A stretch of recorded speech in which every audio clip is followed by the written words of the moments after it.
Assalamualaikum warahmatullahi wabarakatuh. Pertama, saya atas nama Universitas Paramadina ingin sampaikan sekali lagi terima kasih atas kehadiran Pak Jokowi di kampus tercinta kita. Sebuah kehormatan tersendiri bagi kita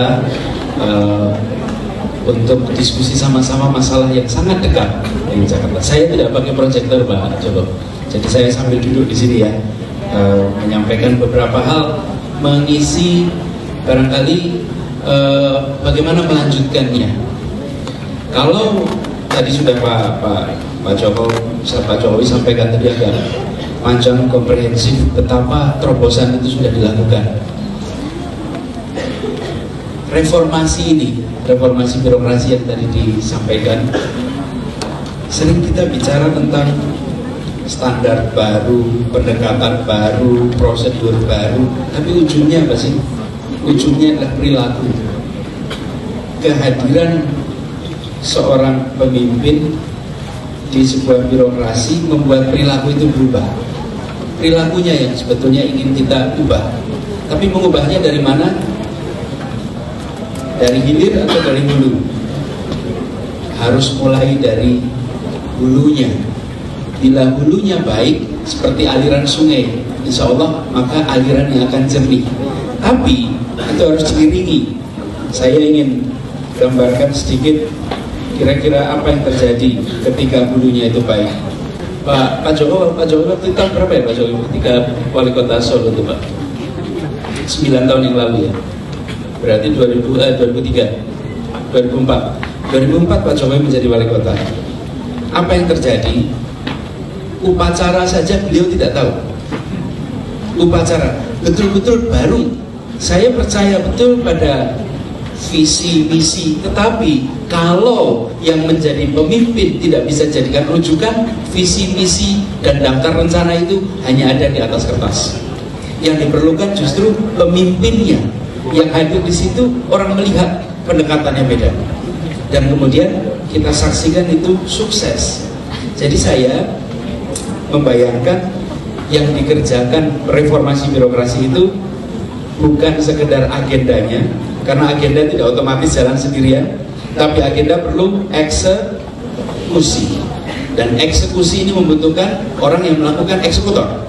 Di situ sebabnya saya melihat, saya sempat otak-atik ini Pak Rusdianto yang punya datanya lebih jauh, Pak Rusdianto. Tapi saya membayangkan kalau Indonesia mau lebih baik, barangkali yang dibutuhkan bukan 1-2 orang jadi pemimpin di puncak. Karena 1-2 orang pemimpin di puncak ini benar membawa suasana baru.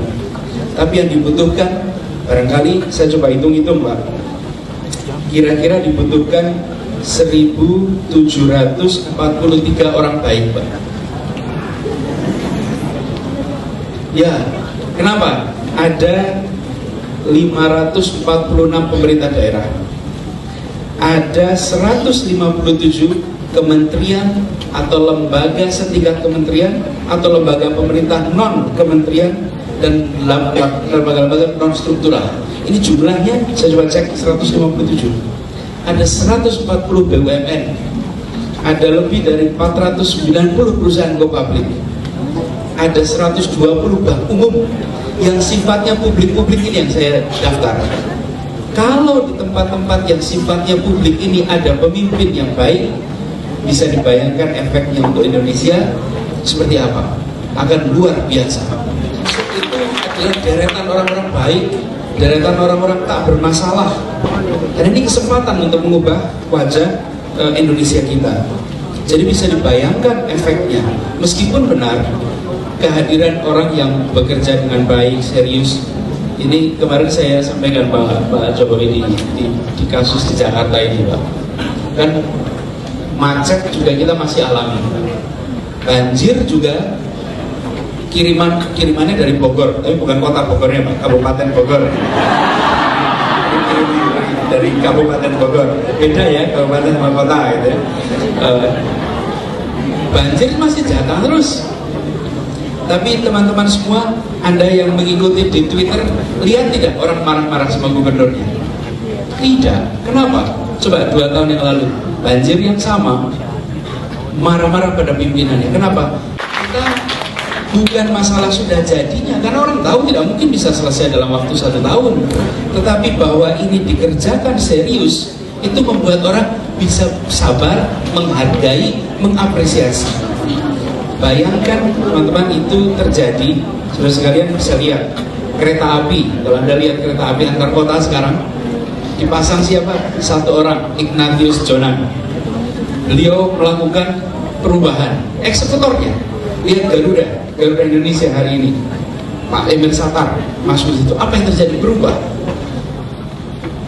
Di Bandung ada Pak Ridwan Kamil, berubah suasana. Insya Allah Bogor besok dilantik, berubah suasana. Ini Pak Bimanya Mamuni sudah 5 bulan yang lalu, tapi harus menunggu 7 bulan baru dilantik. Jadi ini namanya wali kota in waiting. Sebentar lagi jadi wali kota resmi. Nah, ini teman-teman sekalian, perhatikan di sini, reformnya tidak bisa jalan otomatis tanpa eksekutor.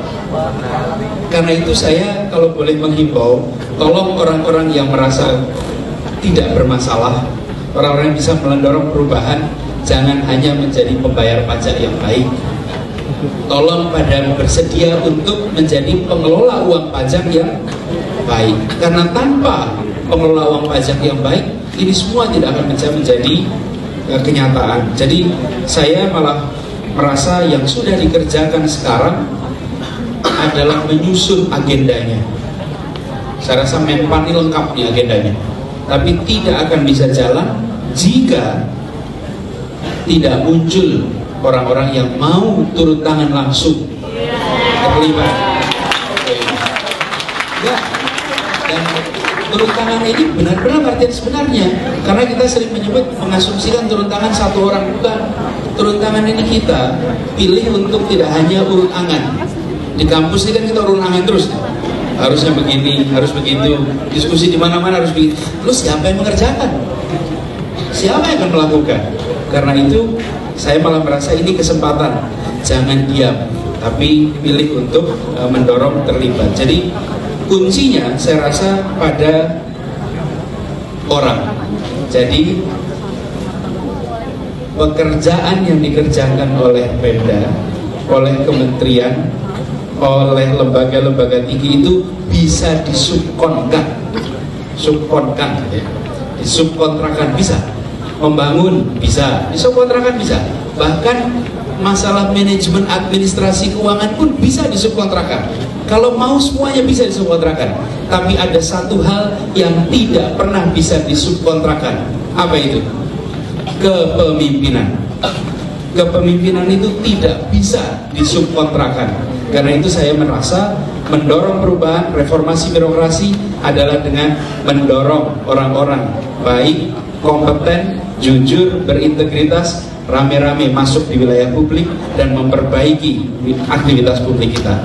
Itu teman-teman sekalian dari saya. Nanti kita lanjutkan di sini. Terima kasih Pak Toto, saya kembalikan. Assalamualaikum warahmatullahi wabarakatuh.